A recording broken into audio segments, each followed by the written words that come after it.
د 314 مرکزي کلي اردو اړوند د دارالامان لومړۍ پلې لواء کې لسګونه ارادي وسایط ترمیم شول.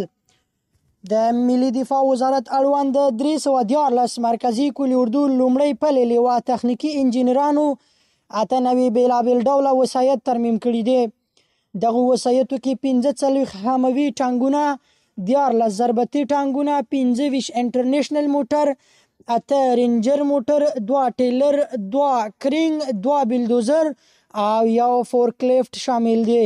د یادې لواء مسؤلینو په وینا دوی د وسایطو ترمیم ته لازمه پاملرنه کړې ده چې دا د اوس لسګونه ارادي وسایط ترمیم او د ګاټې اخیستنې وړ ګرځېدلي دي او لسګونه نور د ترمیم تر کار لاندې دي. په یو بل خبر کې بیا په 219 عمر ثالث فرقه کې 14 ارادي بېلابېل ډول وسایط ترمیم شول. په 219 عمر ثالث فرقه کې 14 ارادي بېلابېل ډول وسایط د ستر درستیز انجینري ریاست د تخنیکي ټیم له لوري ترمیم او ګټې اخیستنې ته چمتو شول.